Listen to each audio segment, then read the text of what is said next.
সম্মানিত হাজিরিন, প্রশংসা আল্লাহ সুবহানাহু ওয়া তাআলার জন্য। দরুদ ও সালাম বর্ষিত হোক প্রিয় নবীর উপর সাল্লাল্লাহু আলাইহি ওয়াসাল্লাম। আজকের জুমায় বিগত দিনের ধারাবাহিকতায় আলোচনা মুসলিম সমাজে মসজিদের গুরুত্বর ধারাবাহিকতার আজকের পর্বে আলোচনা করব মসজিদে গমনের আদবসমূহ। মসজিদে আমরা আসার জন্য যে আদবসমূহ রয়েছে সে সম্পর্কে আলোচনা করব ইনশাআল্লাহ। তার পূর্বে কোরআনুল কারীম থেকে একটি আয়াতে কারিমা তিলাওয়াত করছি, সে আয়াতে কারিমার ব্যাখ্যা করার চেষ্টা করব। আমা আলাইনা ইল্লাল বালাগ। মসজিদ এমন একটি ঘর, যেই ঘর পৃথিবীর সকল মানুষের জন্য ইবাদতখানা নয়, যেই ঘরটি শুধুমাত্র ঈমানদারদের জন্য ইবাদতখানা।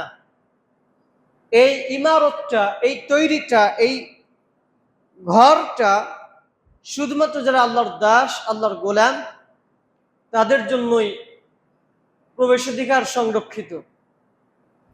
এই মসজিদ এটা এত ফজিলতপূর্ণ, বরকতপূর্ণ যে এর মাধ্যমে মানুষ জাগতিক জীবনের যত কল্যাণ রয়েছে তা কিছু অর্জন করতে পারবে। অনুরূপভাবে পরকালীন যে বিপদ থেকে মুক্তি লাভ, জাহান্নাম থেকে মুক্তি লাভের পথ রয়েছে, তার অন্যতম মাধ্যম হচ্ছে মসজিদ। আজকে মসজিদে গমনের আদবসমূহ সম্পর্কে বলবো। গমন, মসজিদে আমরা গমন করি, এই গমনে আসতে হলে পরে আমলের প্রতিটি কাজের পূর্বে প্রয়োজন হচ্ছে বিশুদ্ধ নিয়ত। প্রতিটি আমল, শুধু মসজিদে গমন নয়, শুধু সালাত নয়, শুধু যাকাত নয়, শুধু সিয়াম নয়, পৃথিবীর যত আমল রয়েছে, যত কর্ম রয়েছে, যত কাজ রয়েছে, সব কিছুরই পূর্বে প্রয়োজন হচ্ছে বিশুদ্ধ নিয়ত। মানুষের নিয়তের উপরে নির্ভর করে তার আমলের প্রতিদান, কাজের প্রতিদান, কি সে পাবে, কি সে যা পাবে, এই প্রতিদানটি। তো নিয়ত হচ্ছে সবচেয়ে গুরুত্বপূর্ণ, এবং এই জায়গায় নিয়ত করতে হবে বিশুদ্ধ নিয়ত। যদি কোনো ব্যক্তি মসজিদে আসার জন্য বিশুদ্ধ নিয়ত করতে চায়, তাহলে তাকে কি করতে হবে? আবু হুরায়রা রাদিয়াল্লাহু আনহু থেকে বর্ণিত, তিনি বলেন, মান আতিয়াল মসজিদ লিশাইইন ফাহুয়া হিজ্জা। যদি কোনো ব্যক্তি মসজিদে কিছু অর্জনের জন্য আসে, তখন সে সেটাই অংশীদারি হয়। যে ব্যক্তি মসজিদে যে কোনো কিছু অর্জনের জন্য আসে, তাহলে সেই ব্যক্তি তারই অন্তর্ভুক্ত হয়, মানে সেই জিনিসটাই সে অর্জন করতে পারে। কেউ যদি নিয়ত করে আসে মসজিদে, আমি জুমার দিনে, জুমার সালাতের পরে মিলাদ হবে, এখান থেকে বিরিয়ানি, হালুয়া, রুটি বা মিষ্টি কোনো কিছু পাওয়া যাবে, এটা খাওয়ার জন্য আসতেছি, তাহলে তার সেই নিয়তটাই কাজে লাগবে। কেউ যদি নিয়ত করে না আসলে মানুষজন খারাপ বলবে, গেলে মানুষজন ভালো বলবে, সমাজের লোকজনের কাছে পরিচিতি বাড়বে, সুন্দর বলবে নামাজি, সেই জন্য আসে, তাহলে তার এই নিয়তটাই সার্থক হবে। এবং কেউ যদি নিয়ত করে আল্লাহ সুবহানাহু ওয়া তাআলার সন্তুষ্টির জন্য এবং সওয়াবের প্রত্যাশায়, সওয়াব হাসিলের প্রত্যাশায়, তাহলে ওই ব্যক্তির ওই নিয়তটাই হাসিল হবে। সেই ব্যক্তি আল্লাহ সুবহানাহু ওয়া তাআলার সন্তুষ্টি অর্জন করতে পারবে, পাশাপাশি তার সওয়াব হাসিল হবে ইনশাআল্লাহ। সুতরাং আমরা যারা মসজিদে আসি, আমাদের যাদের মসজিদে আগমন রয়েছে, যাদের আমাদের মসজিদের সাথে সম্পর্ক রয়েছে, আমাদের প্রত্যেককেই নিয়তকে বিশুদ্ধ করে বাড়ি থেকে বের হতে হবে। নিয়তকে, অন্তরটাকে পরিশুদ্ধ করতে হবে, অন্তরটাকে খাঁটি করতে হবে। অন্যথায় আমার আশার মধ্যে কোনো কল্যাণ থাকবে না, দুনিয়াবি চাওয়া পাওয়ার মধ্যে সীমাবদ্ধতা থেকে যাবে। আল্লাহ সুবহানাহু ওয়া তাআলা আমাদের প্রত্যেককেই, প্রতিটি মুসলিমকেই, প্রতিটি ঈমানদারকেই, প্রতিটি আবেদকেই, প্রতিটি আল্লাহর দাসকেই মসজিদে আসার জন্য যে বিশুদ্ধ নিয়ত করার প্রয়োজন, এই নিয়তের উপরে সচেতন হওয়ার এবং আমাদের নিয়তকে বিশুদ্ধ করার তৌফিক দান করুন, আল্লাহুম্মা আমিন। সম্মানিত হাজিরিন, 2 নম্বরে মসজিদে আসার জন্য প্রয়োজন হচ্ছে পবিত্রতা অর্জন করা। ঘর থেকে বের হয়ে আসার সময় পবিত্রতা অর্জন করা। মসজিদে গমন করার অন্যতম গুরুত্বপূর্ণ একটি আদব হচ্ছে বাড়ি থেকে বের হওয়ার সময় পবিত্র হয়ে বের হয়ে আসা। আব্দুল্লাহ ইবনে মাসউদ রাদিয়াল্লাহু আনহু থেকে বর্ণিত, তিনি বলেন, রাসূলুল্লাহ সাল্লাল্লাহু আলাইহি ওয়াসাল্লাম বলেন, কেউ যদি অতি উত্তম ভাবে পবিত্রতা অর্জন করে সালাত আদায়ের জন্য কোনো মসজিদে উপস্থিত হয়, তাহলে মসজিদে যেতে সে যতবার পদক্ষেপ ফেলবে তার প্রতিটি পদক্ষেপের জন্য সে একটি করে বিনিময় পাবে, একটি করে নেকি পাবে। আল্লাহ সুবহানাহু ওয়া তাআলা তার এই প্রতিটি পদক্ষেপের জন্য একটি করে নেকি লিখে দিবেন এবং তার একটি মর্যাদা বৃদ্ধি করে দিবেন এবং একটি করে পাপ মোচন করে দিবেন। সুবহানাল্লাহি ওয়া বিহামদি। কাজটা কি কঠিন কাজ নয়। আমরা অজু করি সচরাচর মসজিদে এসে, পবিত্রতা অর্জন করি মসজিদের অজুখানাতে এসে, কিন্তু আব্দুল্লাহ ইবনে মাসউদ রাদিয়াল্লাহু আনহু থেকে বর্ণিত, তিনি বলতেছেন আল্লাহ নবী সাল্লাল্লাহু আলাইহি ওয়াসাল্লাম বলেছেন, কোন ব্যক্তি যদি উত্তম রূপে বাড়ি থেকে অজু করে পবিত্রতা অর্জন করে মসজিদের উদ্দেশ্যে বের হয়ে আসে, তো সে যত দূর পথ হেঁটে আসবে, যত পা হেঁটে আসবে, প্রতি পা হাঁটার কারণে একটি করে নেকি পাবে, একটি করে গুনাহ মাফ হবে এবং একটি করে তার মর্যাদা বৃদ্ধি পেতে থাকবে। সুবহানাল্লাহি ওয়া বিহামদি। কত গুরুত্বপূর্ণ একটি আমল। আমলটি কিন্তু কঠিন কাজ নয়। আমরা মসজিদের অজুখানাতে এসে অজু করি, এটাই শুধু বাড়িতে করে আসলেই হচ্ছে, আর কিছুই করতে হচ্ছে না। নিয়ত, এই যে নিয়তটা, এই হাদিসটি শোনার পরে নিয়ত করতে হবে এরকম যে এই হাদিসের যে বর্ণনা, যে ফজিলতের কথা এসেছে, আমরা যেন এই ফজিলত প্রাপ্ত হই, এই নিয়ত করে সে রুজু করে বের হয়ে আসতে হবে আল্লাহ সুবহানাহু ওয়া তাআলা আমাদের আমলনামায়। তাহলে একটি করে নেকি, একটি করে মর্যাদা বৃদ্ধি এবং একটি করে পাপ মোচন করবেন ইনশাআল্লাহ। সুতরাং আমাদের প্রত্যেককেই চেষ্টা করতে হবে যাতে করে এই হাদিসের অনুযায়ী এই ফজিলতগুলো আমরা যাতে অর্জন করতে পারি, সেই জন্য বাড়ি থেকে অজু করে আসতে পারি। আল্লাহ আমাদেরকে সেই তৌফিক দান করুন, আল্লাহুম্মা আমিন। রাবি মাসউদ রাদিয়াল্লাহু আনহু বলেন, আমরা মনে করি যার মুনাফিকি সার্বজনীন নিবেদিত, এমন মুনাফিক ছাড়া কেউই জামাতে সালাত আদায় করা ছেড়ে দেয় না। মানে জামাতে সালাত ত্যাগ করে এদেরকে তারা মুনাফিক ছাড়া মনে করে না। যেই ব্যক্তি জামাতে সালাত আদায় করে না, বলে বাড়িতে সালাত আদায় করেছি, বলে দোকানে সালাত আদায় করেছি, বলে ওই জায়গায় সালাত আদায় করেছি, ওই ব্যক্তিকে তারা মুনাফিক বলে আখ্যায়িত করত, মুনাফিক বলে জানতো। মুনাফিক ছাড়া কেউ জামাতে অংশগ্রহণ করে না এরকমটা তারা জানতেন না। মানে জামাতে যারা অংশগ্রহণ করত তারা সবাই মুসলিম, মুমিন, তারা সবাই ইমানদার। আর যারা জামাতে অংশগ্রহণ করতো না তারা সবাই মুনাফিক ছিল, তাদের ধারণা ছিল এমন। অথচ রাসূলুল্লাহ সাল্লাল্লাহু আলাইহি ওয়াসাল্লামের জামানায় এমন ব্যক্তি জামাতে উপস্থিত হতো যাকে দুজন মানুষের কাঁধে ভর করে নিয়ে এসে সালাতের কাতারে দাঁড় করিয়ে দেওয়া হতো। মানে বুঝেননি মনে হয়। রাসূলুল্লাহ সাল্লাল্লাহু আলাইহি ওয়াসাল্লামের সময়ে এমনও অবস্থা ছিল যে জামাতে অংশগ্রহণ করানো হতো এমন ব্যক্তিকে, যেই ব্যক্তি এত ভয়ানক অসুস্থ, এত কঠিন অসুস্থ যে সে হাঁটতে পারে না, উঠতে পারে না, চলতে পারে না। ওই ব্যক্তিকে দুইজন ব্যক্তির কাঁধের উপরে ভর করিয়ে নিয়ে মসজিদে নিয়ে এসে কাতারে দাঁড় করিয়ে দেওয়া হতো জামাতে অংশগ্রহণ করানোর জন্য। জামাতে অংশগ্রহণ করা কতটা কঠিন ও জটিল বিষয়, এটা আপনাকে আমি কি দিয়ে বুঝাবো, কি ভাষায় বুঝাবো, কি বলে বুঝাবো? আমার সে ভাষা জানা নেই, আমি সে ভাষা খুঁজে পাই না। এত কঠোরভাবে, এত কঠিনভাবে বলার পরেও আপনাদের কোনো রেসপন্স যখন না পাই, তখন খুবই হতাশাজনক, দুঃখজনক ব্যাপার।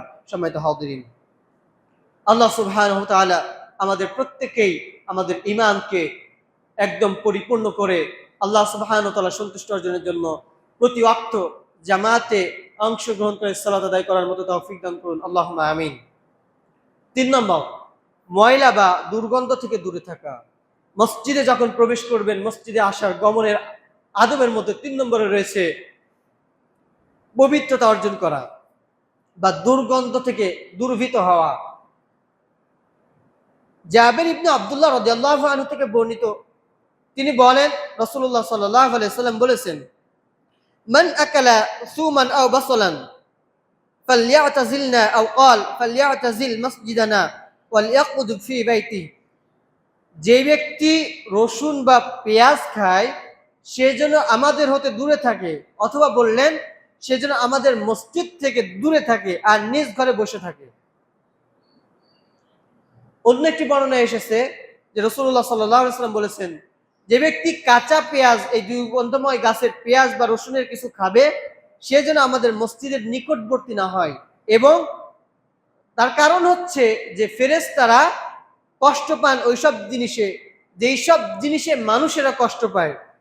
পেঁয়াজ রসুন খাওয়া নিষেধ নয়, কিন্তু কাঁচা পেঁয়াজ এবং রসুন খেলে পরে মানুষের মুখ দিয়ে দুর্গন্ধ বের হয়, গন্ধ তৈরি হয়, গন্ধ সৃষ্টি হয়, যার কারণে রাসূলুল্লাহ সাল্লাল্লাহু আলাইহি সাল্লাম আসতে নিষেধ করেছেন। হাদিসটি আবারও স্মরণ করে দিই।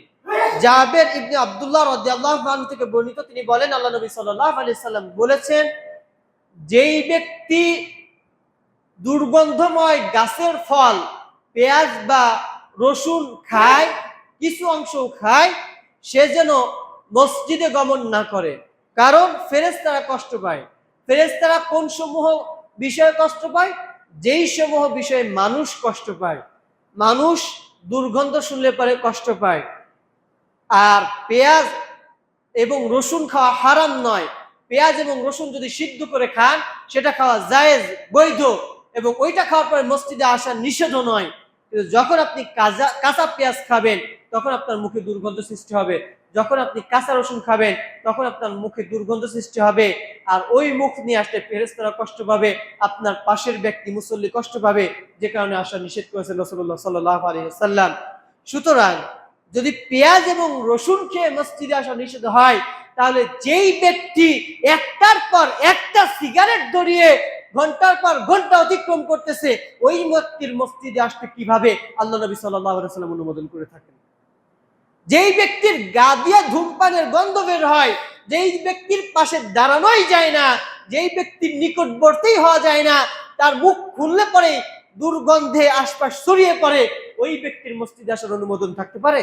থাকতে পারে না। সম্মানিত হাজিরিন, তাই আমাদেরকে যেই সমস্ত বস্তু পান করলে, যেই সমস্ত বস্তু খেয়ে পরে মুখে দুর্গন্ধ হয়, এই সমস্ত বস্তু থেকে বিরত থাকতে হবে, এই সমস্ত বস্তু পান করা থেকে সতর্ক থাকতে হবে। কারো বদভ্যাসের জন্য যদি কেউ খেয়েও থাকে, তো মুখ পরিষ্কার করে, গা পরিষ্কার পরিচ্ছন্নতা অর্জন করে তারপরে মসজিদে গমন করতে হবে। এটাই রাসূলুল্লাহ সাল্লাল্লাহু আলাইহি ওয়াসাল্লামের হাদিস থেকে বোঝা যায়। সম্মানিত হাজিরিন, আমাদেরকে চেষ্টা করতে হবে আমাদের মুখ এবং গায়ের সমস্ত জায়গা যে সমস্ত দুর্গন্ধ রয়েছে, এই সমস্ত দুর্গন্ধ এড়িয়ে চলে আসার জন্য। আল্লাহ রাব্বুল আলামিন আমাদেরকে অন্যকে কষ্ট দানকারী দুর্গন্ধ থেকে, নিজেদেরকে বিরত থেকে মসজিদে আসার গমন করার তৌফিক দান করুন। আল্লাহুম্মা আমিন। সম্মানিত হাজিরিন, এবারে 4 নম্বরে হচ্ছে সুন্দর পোশাক পরিধান করা। আমি পোশাকের কথা আবার বলতেছি, সুন্দর পোশাক পরিধান করা, নতুন পোশাক বলিনি। মসজিদে গমনের অন্যতম আদব, সুন্দরতম একটি আদব হচ্ছে সুন্দর পোশাক পরিধান করা, সাধ্যমতো সুন্দর ও পরিচ্ছন্ন পোশাক পরিধান করা। মহান আল্লাহ সুবহানাহু ওয়া তাআলা বলেন, ইয়া বানি আদম খুযু যিনাতাকুম ইনদা কুল্লি মসজিদ ওয়া কুলু ওয়াশরাবু ওয়া লা তুসরিফু ইন্নাহু লা ইউহিব্বুল মুসরিফিন। ইয়া বানি আদম, হে আদম সন্তান, খুযু যিনাতাকুম ইনদা কুল্লি মসজিদ, তোমরা প্রত্যেক সালাতের সময় সুন্দর পোশাক পরিধান করো। ওয়া কুলু ওয়াশরাবু ওয়া লা তুসরিফু, এবং তোমরা খাও ও পান করো কিন্তু অপচয় করো না। ইন্নাহু লা ইউহিব্বুল মুসরিফিন, নিশ্চয়ই আল্লাহ অপচয়কারীদেরকে ভালোবাসেন না। সম্মানিত হাজিরিন, আয়াতের ভিতরে কয়েকটি কথা দেখেন। ইয়া বানি আদম, হে আদম সন্তান, এখানে কি ইয়া আইয়ুহাল ঈমানদার বলে ডাক দিয়েছেন? ঈমানদারদেরকে কিন্তু ডাক দেন নাই। তার মানে আল্লাহ সুবহানাহু ওয়া তাআলা বানি আদমের যত সন্তান রয়েছে, পৃথিবীতে যত মানুষ রয়েছে, প্রত্যেকটি মানুষের জন্যই মসজিদকে উন্মুক্ত করে দিয়েছেন। কোনো ব্যক্তির নিষেধ করার সাধ্য নেই, ক্ষমতা নেই, পাওয়ার নেই যে আমাদের মসজিদে তোমরা আসবে না, আমাদের মসজিদে তোমরা দাওয়াত দিবে না, আমাদের মসজিদে তোমাদের কার্যক্রম পরিচালনা করবে না। তবে যারা ভ্রান্ত কথা ছড়ায়, যারা ভ্রান্ত কাজ বলে বেড়ায়, যারা মানুষকে বিভ্রান্তির মধ্যে ফেলে দেয়, তাদেরকে তো সুযোগ দিয়ে মানুষকে বিভ্রান্ত করা যাবে না, তাদেরকে সুযোগ দেওয়া যাবে না। সম্মানিত হাজিরিন, আল্লাহ সুবহানাহু ওয়া তাআলা ডাক দিয়ে বলছেন, ইয়া বানি আদম খুযু যিনাতাকুম ইনদা কুল্লি মসজিদ, যখন তোমরা মসজিদের নিকটবর্তী হও, মসজিদে যাও।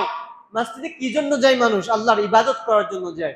যখন মসজিদে যাবে, যখন সালাতের জন্য যাবে, তখন তোমরা কি করো? সাধ্যমতো তোমাদের সুন্দর পোশাক পরিধান করো। আল্লাহ সুবহানাহু ওয়া তাআলা বলছেন, ওয়া কুলু ওয়াশরাবু, এবং তোমরা পান করো এবং তোমরা খাও, ওয়া লা তুসরিফু, কিন্তু তোমরা অপচয় করো না। তার মানে সুন্দর পোশাক পরিধান করায় দোষের কিছু নেই, চাকচিক্যময় পোশাক পরিধান করে দোষের কিছু নেই। সুন্দর পোশাক পরিধান করে চললে পরে ইমামকে এসে বলবেন আপনি এত রঙিন রঙিন পোশাক পরেন কেন? এরকম পোশাক তো ইমামরা পরতে পারে না, ইমামরা সাদা পোশাক পরে থাকবে, মাথায় পাগড়ি পরে থাকবে। আপনার এই ধারণা সঠিক নয়। আল্লাহ সুবহানাহু ওয়া তাআলা সুন্দর পোশাক পরিধান করার জন্য আদেশ দিয়েছেন। সুতরাং সালাতের জন্য আপনার সাধ্যমতো ভালো পোশাক যত রয়েছে সকল ভালো পোশাক পরিধান করে আসবেন। ইমাম সাহেব যত ভালো পোশাক রয়েছে পরিধান করবে, এটাই হচ্ছে আল্লাহর আদেশ। এবং যত ভালো খাদ্য রয়েছে, যত ভালো খাবার রয়েছে, যত শরবত রয়েছে, যত ধরনের হালাল পান করার দ্রব্যাদি রয়েছে সমস্ত কিছু পান করবেন, খাবেন, কোনো নিষেধাজ্ঞা নেই। কিন্তু নিষেধ করেছেন কি? ওয়ালা তুসরিফু, তোমরা অপচয় করবে না। সকালে এক পোশাক পরিধান করবেন, বিকালে ওই পোশাক পরিধান করবেন না। বিকালে যা পোশাক পরিধান করেছেন সকালে তা পরিধান করবেন না। আজকে যা পরিধান করেছেন কালকে তা পরবেন না। একবার যা পরেছেন আবার তা পরবেন না। যেই পোশাক পরিধান করেছেন ভালো রয়েছে তা অন্যকে দিয়ে দিলে পরিধান করতে পারবে, গরিবকে দিয়ে দিলে, অসহায়কে দিয়ে দিলে পরিধান করতে পারবে।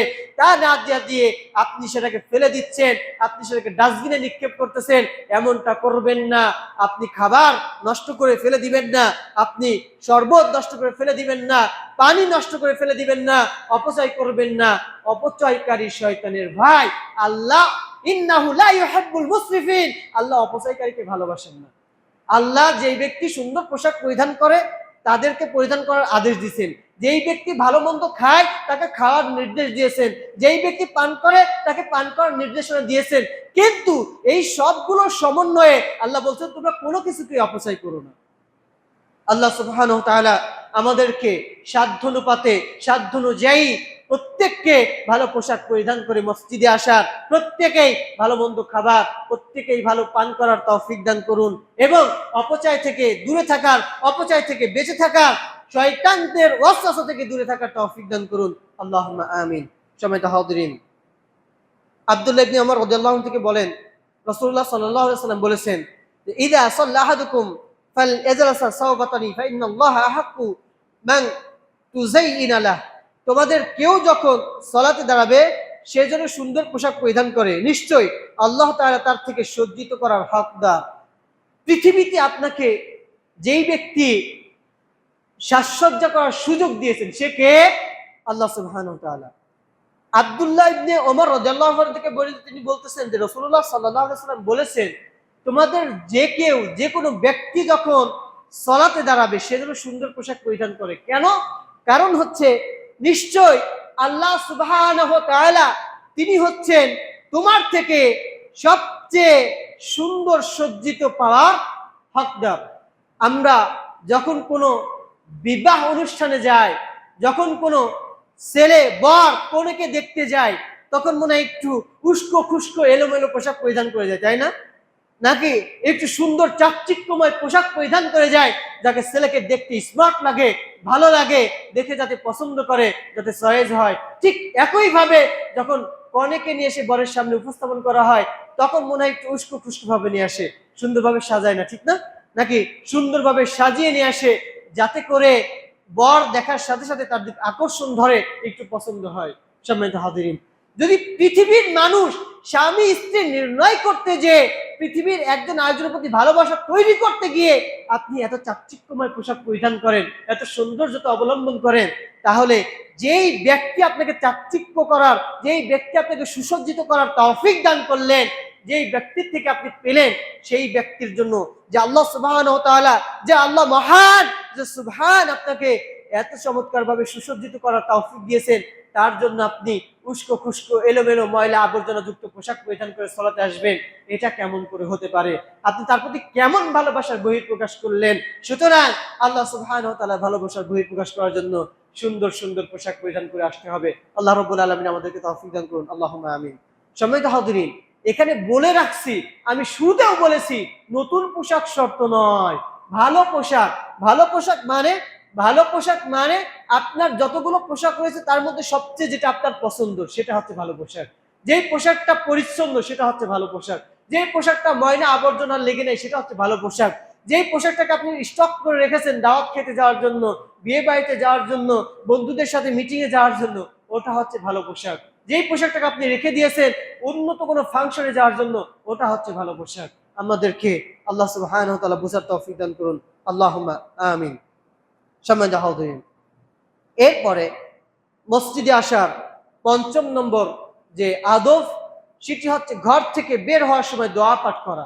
যখন মসজিদে যাওয়ার জন্য ঘর থেকে বের হবেন, সেই সময়ে দোয়া পাঠ করা রয়েছে। আনাস রাদিয়াল্লাহু আনহু থেকে বর্ণিত, তিনি বলেন রাসূলুল্লাহ সাল্লাল্লাহু আলাইহি ওয়াসাল্লাম বলেছেন, যেই ব্যক্তি বাড়ি থেকে বের হওয়ার সময় বলবে বিসমিল্লাহি তাওয়াক্কালতু আলাল্লাহ লা হাওলা ওয়ালা কুওয়াতা ইল্লা বিল্লাহ, তাকে বলা হবে এটা তোমার জন্য যথেষ্ট হয়ে গেছে, তোমাকে বাঁচানো হয়েছে, তোমাকে সুফাত দেখিয়ে দেওয়া হয়েছে। তখন শয়তান তার কাছ থেকে দূরে চলে যায়।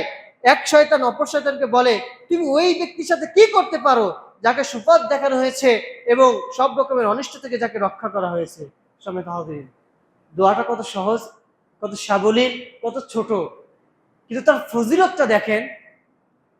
যে যেই ব্যক্তি পাঠ করে ঘর থেকে বের হওয়ার সময় বিসমিল্লাহি তাওয়াক্কালতু আলাল্লাহ লা হাওলা ওয়ালা কুওয়াতা ইল্লা বিল্লাহ, আল্লাহ নবী সাল্লাল্লাহু আলাইহি ওয়াসাল্লাম বলতেছেন, ওই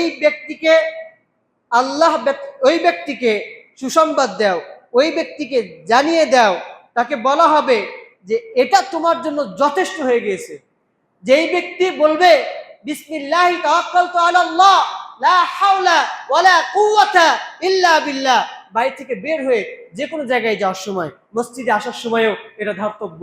বলে যখন রাস্তায় গমন করবে, তখন ওই ব্যক্তিকে সুসংবাদ দেওয়ার জন্য ফেরেশতাগণ বলবে, তাকে বলা হবে যে তোমার জন্য এটাই যথেষ্ট হয়ে গেছে, তোমার ক্ষতি করার কেউ নেই। তাকে বলা হবে যে তোমাকে বাঁচানো হয়েছে, তাকে বলা হবে তোমাকে সুফাত দেখিয়ে দেওয়া হয়েছে।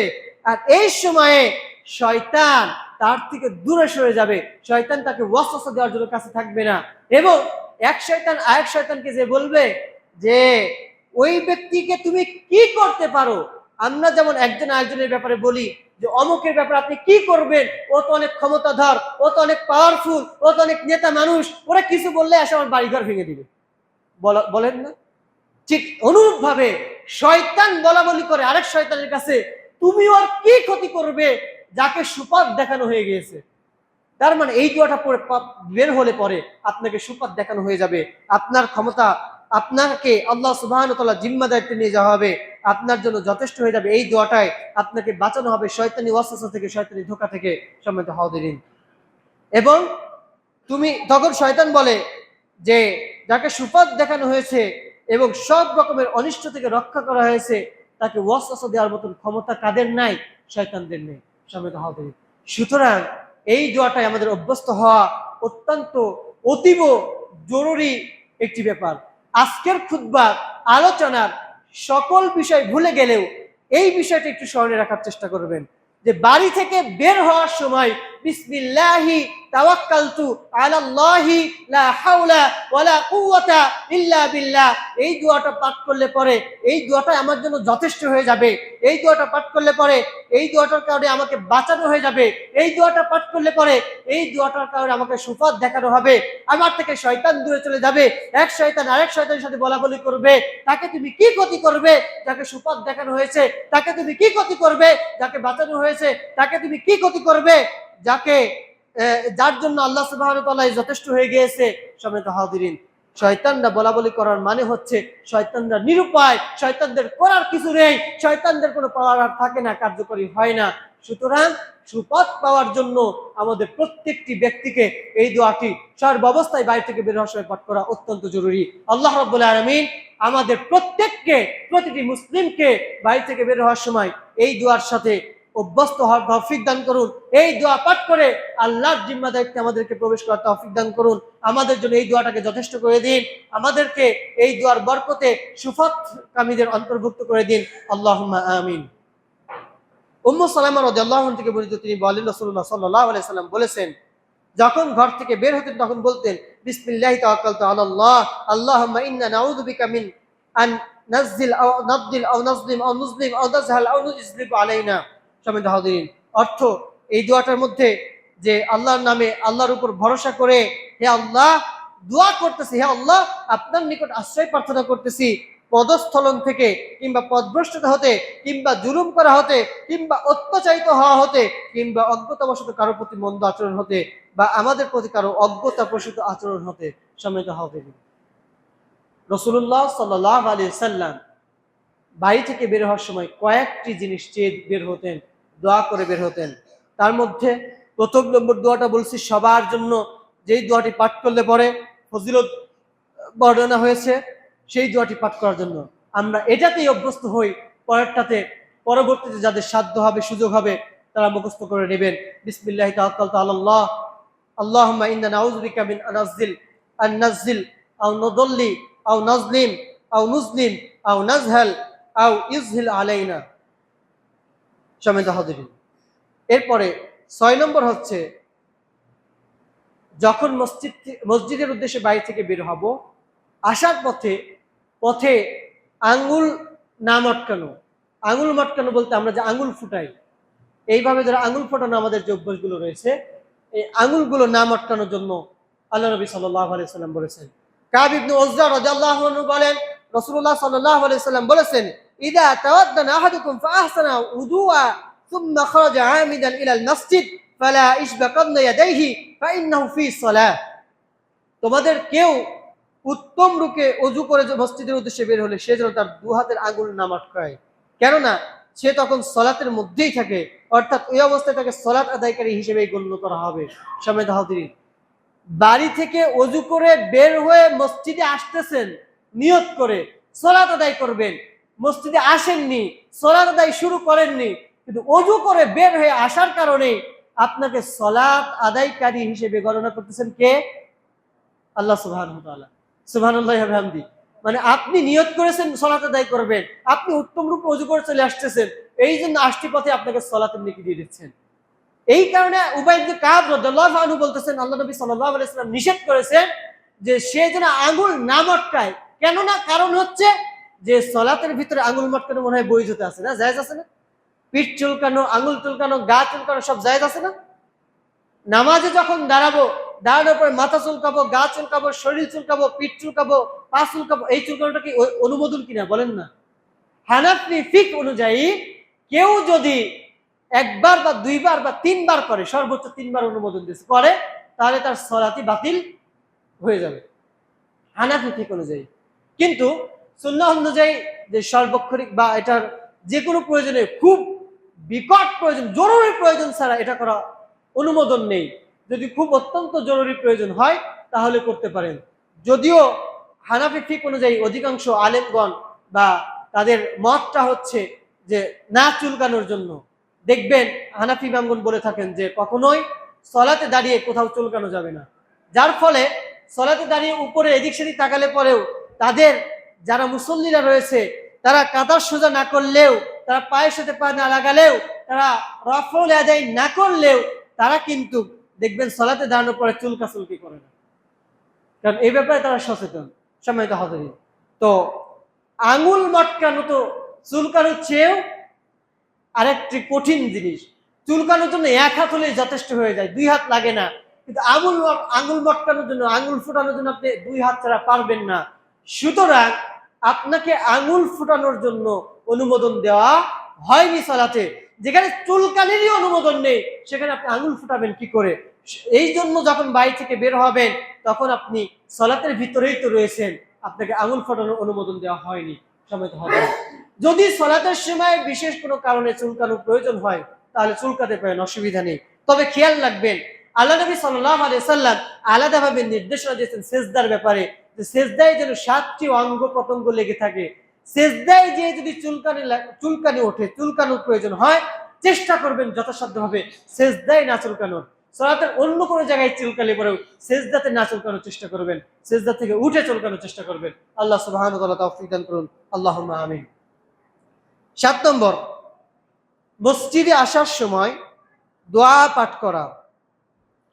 বাড়ি থেকে বের হয়ে মসজিদে যাওয়া পর্যন্ত দোয়া পাঠ করতে থাকা। এই সময় যে কোনো দোয়া পাঠ করা যেতে পারে। মানে বাড়ি থেকে বের হয়ে আমরা মসজিদে আসব, এই সময় দোয়া পাঠ করতে হবে। যে কোনো দোয়া, নিজেদের ইচ্ছা মতো দোয়া, নিজেদের সহজলভ্য দোয়া পাঠ করতে পারি। তবে রাসূলুল্লাহ সাল্লাল্লাহু আলাইহি সাল্লামের একটি দোয়া প্রাধান্যতম রয়েছে যে আল্লাহুম্মা জাআল ফি কলবি নূরান ওয়া ফি লিসানি নূরান ওয়া ফি বাসরি নূরান ওয়া ফি সাম'i নূরান ওয়া আন ইয়ামিনি নূরান ওয়া আন ইয়াসারি নূরান ওয়া মান ফাওকি নূরান ওয়া মান তাহতি নূরান ওয়া মান আমামি নূরান ওয়া মান খালফি নূরান ওয়াজআল লি ফি নাফসি নূরান ওয়া আযিম লি নূরান। এই দোয়াটি আমি অত্যন্ত অনেক ছোটবেলায় মুখস্থ করেছিলাম, কিন্তু এর ফজিলত জানতাম না। আজকে যখন পড়লাম তখন আফসোস লাগতেছে যে ছোটবেলায় ঠোঁটস্থ করে মুখস্থ করেছি দোয়াটা, কিন্তু দোয়াটা কোন জায়গায় পড়তে হয়, কেন পড়তে হয় সেটা আমার আজ পর্যন্ত জানা ছিল না। অনেক বইয়ের মধ্যে দোয়াটা রয়েছে, আল্লাহুম্মা জাআল ফি কলবি নূরান, হে আল্লাহ আপনি আমার কলবকে নূর দ্বারা পরিবর্তিত করে দেন। ওয়াজআল লিসানি নূরান, আপনি আমার জিহ্বাকে নূর দ্বারা পরিপূর্ণ করে দেন। ওয়াজআল সামঈ নূরান, আপনি আমার চোখকে নূর দ্বারা পরিবর্তন করে। ওয়াজআল ফি বাসরি নূরান, আপনি আমার কানকে নূর দ্বারা পরিপূর্ণ করে দেন। আপনি আমার ডানে বামে পিছনে সামনে অগ্রগামী ভূমিকায় এমনকি আমার কাজকর্ম সবকিছুকে নূর দ্বারা পরিপূর্ণ করে দেন। এই দোয়াটা আল্লাহ নবী সাল্লাল্লাহু আলাইহি সাল্লাম পাঠ করার জন্য প্রাধান্যতম দিয়েছেন। এখন আমাদের মুখস্থ নেই, আমরা কি করব? আমরা যেই দোয়া পারি, যেই দোয়া পছন্দ, যেই দোয়া সুন্দর লাগে অর্থবহ, সেই দোয়াটাই পাঠ করতে করতে আসবো। আল্লাহ সুবহানাহু ওয়া তাআলা আমাদেরকে তৌফিক দান করুন, আল্লাহুম্মা আমিন। 8 নম্বরে ধীরস্থিরতার সাথে মসজিদে গমন করা, যেটি হারানো সুন্নাত বলা চলে। ধীরস্থিরতার সাথে মসজিদে গমন করার কারণ হচ্ছে, অনেক ব্যক্তিকে খেয়াল করা যায় বা দেখা যায় যে জামাত 1টার সময়ে 1:02 বেজে গেছে, তার মানে সে 1 রাকাত মিস করে ফেলছে। আর 1 রাকাত তার ছুটে না যায়, মিস না হয়, এই কারণে সে দৌড়াদৌড়ি করে মসজিদের দিকে ছুটে চলে আসে না, আসে কিনা?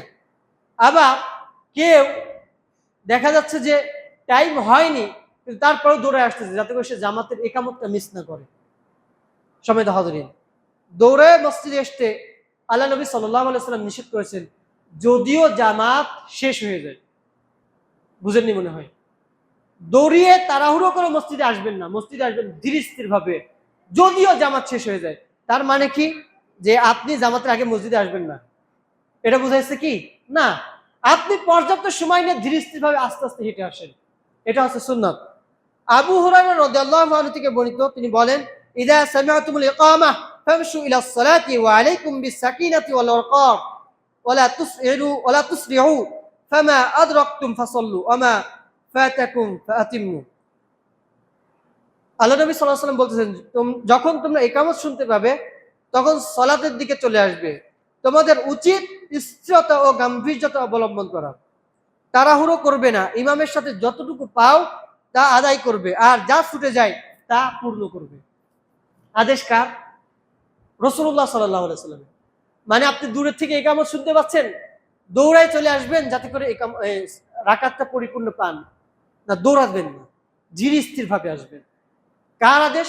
রাসূলুল্লাহ সাল্লাল্লাহু আলাইহি ওয়াসাল্লামের। যদি আসার পরে ইমামের সাথে যতটুকু পাবেন ততটুকু আদায় করবেন, আর বাকি যতটুকু ছুটে গিয়েছে ততটুকু কি করবেন? আদায় করে নেবেন, নিজের মতন পূর্ণ করে দিবেন। এটা হচ্ছে রাসূলুল্লাহ সাল্লাল্লাহু আলাইহি ওয়াসাল্লামের হাদিস। অন্য একটি হাদিসের মধ্যে এসেছে, ইদা উকিমাতিস সালাতু ফালা তাতুহা তাসআউনা ওয়া উতুহা তামশুন আলাইকুমুস সাকিনাতু ফামা আদরাকতুম ফাসাল্লু ওয়া মা ফাতাকুম ফাআতিম্মু। যখন সালাত শুরু হয় তখন দৌড়িয়ে সালাতে আসবে না, বরং হেঁটে সালাতে আসবে। সালাতে ধীর স্থির ভাবে যাওয়া তোমাদের জন্য অপরিহার্য। কাজেই জামাতের সাথে সালাত যতটুকু পাও আদায় করো, আর যা ছুটে যায় তা পরে পূর্ণ করে নাও। সম্মানিত হাজিরিন, এখন কি করার আছে বলেন? আমাদের অভ্যাস, আমাদের নিজেদেরও অভ্যাস, হুজুরদেরও অভ্যাস, যে ইকামত হয়ে যাচ্ছে তাড়াহুড়ো করে হুজুরটা জলদি শেষ করে এসে সালাতে দাঁড়িয়ে যাও। হুজুরদের অভ্যাস, ইমামদের অভ্যাস, আলেমদের অভ্যাস। আপনারা কি করবেন বলেন না? আমাকে দেখবেন সালাতের ব্যাপারে কোনোদিন তাড়াহুড়ো করিনি। কোনো কাজে গিয়েছি, আসে দেখতেছি এখানে সালাত আদায় হচ্ছে, আমি ধীর স্থির ভাবে ওযু করে এসে দেখি সালাম ফিরানো শেষ বা সালাম ফিরানো হয়নি, সালাম ফিরাচ্ছে, ওই টাইমে অংশগ্রহণ করছি, বা সালাম ফিরাইতেছে নিজের মতো আদায় করতেছি। কারণ সালাতে তাড়াহুড়ো করা কি? নিষেধ। সালাতে অংশগ্রহণ করার জন্য তাড়াহুড়ো করা যাবে না। এটা হচ্ছে 8 নম্বর মসজিদের আদবের মধ্যে অন্তর্ভুক্ত। 9 নম্বর, আগে আগে সালাতে আসা। এবার দেখেন, আগেরটা বলে তাড়াহুড়ো করো না, এবার বলতেছে আগে আগে সালাতে আসা। আবু হুরায়রা রাদিয়াল্লাহু আনহু থেকে বর্ণিত, তিনি বলেন রাসূলুল্লাহ সাল্লাল্লাহু আলাইহি সাল্লাম বলেছেন, ওয়ালাউ ইয়ালামুনা মা ফিত তাহযীরি লা তাস্তাকবাকু ইলাই। যদি তারা জানতো যে আগে আসার সওয়াব কি, যদি তারা জানতো যে আগে আসার নেকি কি, যদি তারা জানতো যে আগে আসার ফজিলত কি, তাহলে তারা কি করত? অবশ্যই তারাই প্রতিযোগিতায় লিপ্ত হয়ে যেত।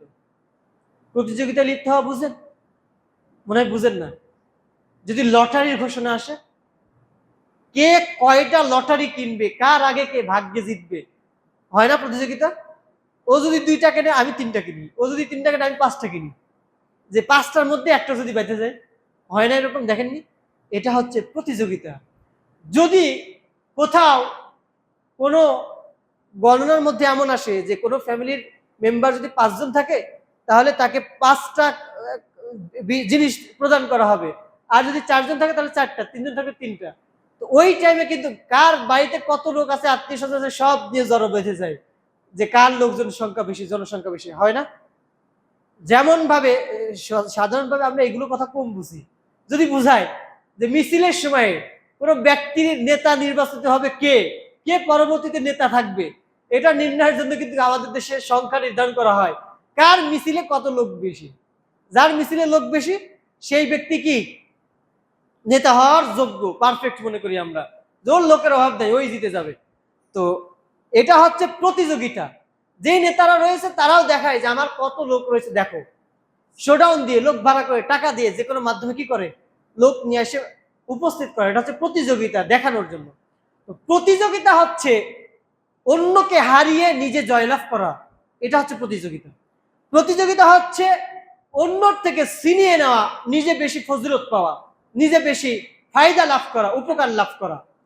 তো যদি ব্যক্তিরা জানতো আগে মসজিদে আসার ফজিলত কি, গুরুত্ব কি, তাহলে তারা প্রতিযোগিতা করত। এমনকি অন্য একটা হাদিসের মধ্যে এসেছে, যদি মানুষ জানতো মসজিদে আসার আগে আসার ফজিলত কি, তাহলে তারা লটারি করতো সামনের কাতারে বসার জন্য। বুঝেননি? মানে সবাই মারামারি লাগাই দিত যে আমি আগে বসবো, আমি সামনের কাতারে বসবো, তুই সব। এই কারণে কি করা হতো, তাদের নামগুলো লিখে লটারিতে আবদ্ধ করে সামনে লটারি দেওয়া হতো, যে আজকে তুমি, কালকে তুমি, পরের দিন তুমি, এরকম ভাবে, যাতে কারোর মধ্যে দ্বন্দ্ব না থাকতো। সম্মানিত হাজিরিন, অথচ আমরা মসজিদেই আসি না, তো কি করে আমরা এর মধ্যে অন্তর্ভুক্ত হব? আল্লাহ সুবহানাহু ওয়া তাআলা আমাদেরকে আগে আগে সামনের কাতারে মসজিদ আসার অন্তর্ভুক্ত বান্দাদের মধ্যে অন্তর্ভুক্ত হওয়ার তৌফিক দান করুন, আল্লাহুম্মা আমিন। এরপরে এটারই আরেকটি হাদিস, যে জুমার সালাতে আগে আসার গুরুত্ব। যেই হাদিসটি আমি প্রায় জুমাতে বলি, মাঝে মধ্যেই বলি, কিন্তু এটা আমার কোনো ধারাবাহিক বিষয়ের উপরে ছিল না, আপনাদেরকে বোঝানোর জন্য বলতাম। কিন্তু আজকে হচ্ছে ধারাবাহিক বিষয়ের উপরে এসেছে। রাসূলুল্লাহ সাল্লাল্লাহু আলাইহি ওয়াসাল্লাম বলেন, মান ইগতাসালা ইয়াউমাল জুমআহ গুসলাতুল জানাবাতি সুম্মা রাহ ফাকান্নামা ক্বাররাবা বাদানাহ। যে ব্যক্তি জুমার দিন ফরজ গোসলের ন্যায় গোসল করে এবং সালাতের জন্য মসজিদে আগমন করে, সে যেন একটি উট কুরবানি করলো। যে ব্যক্তি দ্বিতীয় পর্যায়ে আগমন করলো, সে যেন একটি গরু কুরবানি করলো। যে ব্যক্তি তৃতীয় পর্যায়ে আগমন করলো, সে যেন একটি শিং বিশিষ্ট দুম্বা কুরবানি করলো। যে ব্যক্তি চতুর্থ পর্যায়ে আগমন করলো, সে যেন একটি মুরগি কুরবানি করলো। যেই ব্যক্তি পঞ্চম পর্যায়ে আগমন করলো, সে যেন একটি ডিম কুরবানি করলো।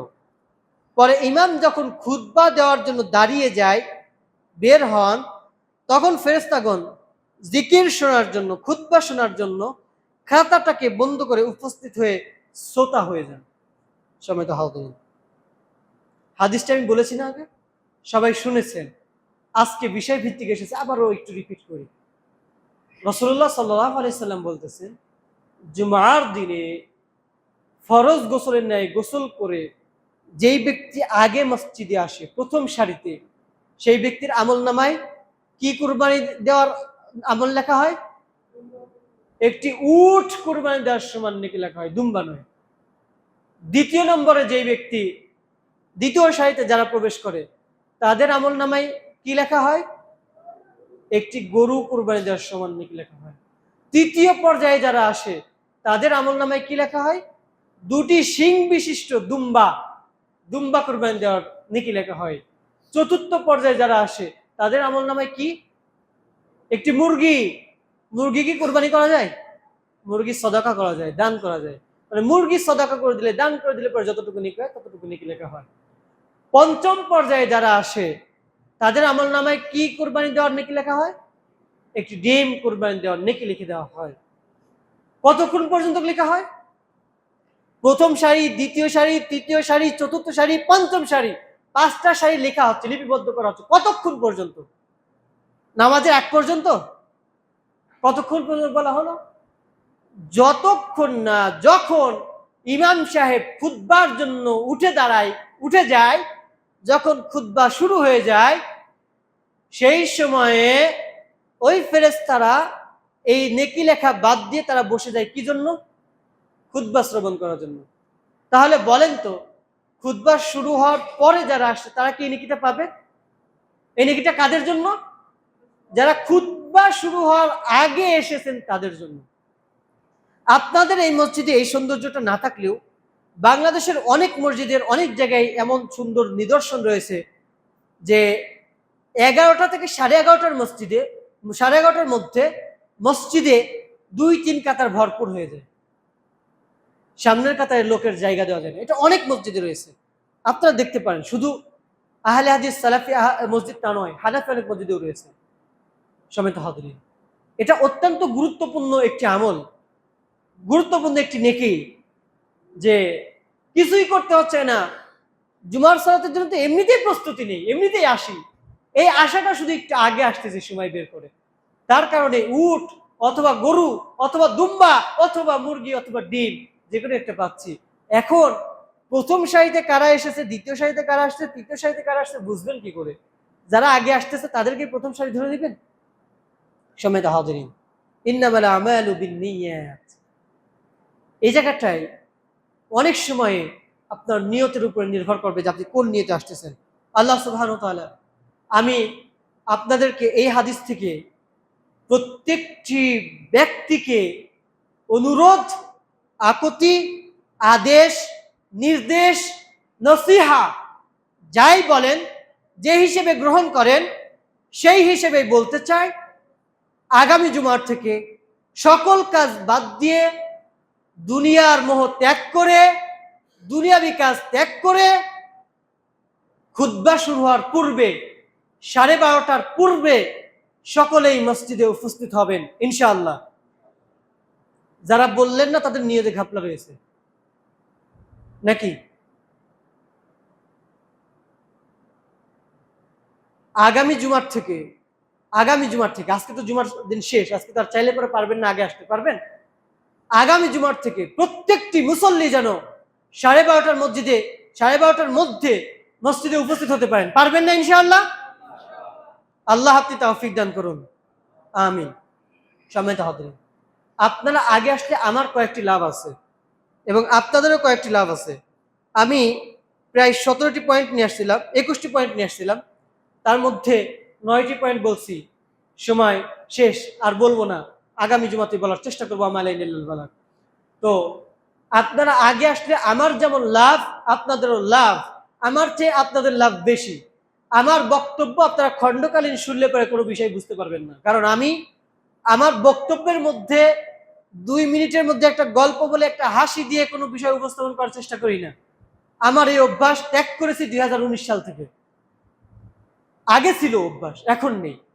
এখন আমি চেষ্টা করি যতটুকু বক্তব্য দেবো, যতটুকু কথা বলবো, বিষয় ভিত্তিক, দালিলিক ভিত্তিক পর্যালোচনা করার, যাতে করে আপনার বুঝ আসুক বা না আসুক, আপনার আইডিয়াটা যেন থাকে যে এটা এরকম হতে পারে। আমার যে অর্জন, এই অর্জনটুকু আমি আপনাকে একদিনে দিতে পারবো না। গত জুমায় আলোচনার প্রসঙ্গে বলেছিলাম জামাত ইসলামকে নিয়ে। আমি কি বলেছিলাম আপনারা জামাত ইসলাম করবেন না? যারা ছিলেন বলেছিলাম? আমি কি বলেছিলাম জামাত ইসলাম দল করা হারাম? আমি কি বলেছিলাম জামাতে ইসলাম তারা মুসলিম না? এমন কোনো শব্দ চয়ন আমি করিনি। আমি শব্দের ব্যাপারে সতর্ক থাকি এবং এই কারণে মাঝে মধ্যে দেখবেন একটু থেমে থেমে বক্তব্য দিয়ে কথা বলি, যাতে করে আমার দ্বারা উদ্ভট বক্তব্য বের হয়ে না যায়, যাতে করে কোনো অস্থিতিশীল পরিস্থিতি তৈরি না হয়, চেষ্টা করি। তো ভুল যদি আমার বাপ করে, ভুল যদি আমার বাপে করে, আমি কি বলবো না আমার বাপ ভুল করতেছে? ভুল যদি আমার দাদাই করে, আমি কি বলবো না আমার দাদা এটা ভুল? বুঝেননি মনে হয়। আমি কি এখানে দাঁড়িয়ে কোনো দলের কথা আপনাদেরকে বলেছি আপনারা অমুক দল করেন, আমি অমুক দল করে বলেছি? পৃথিবীতে যারাই কুরআন এবং সহিহ হাদিস মেনে চলে তারাই আহলে হাদিস। আহলে হাদিস কারা জানেন? আপনারা তো আহলে হাদিসদেরকে নিয়ে বিষোদ্গার করেন, আহলে খবিস বলে, লা মাযহাবি বলে, ওয়াহাবি বলে, ফিতনাবাজ বলে, আরো কত কিছু বলেন, কিন্তু আহলে হাদিস কারা জানেন?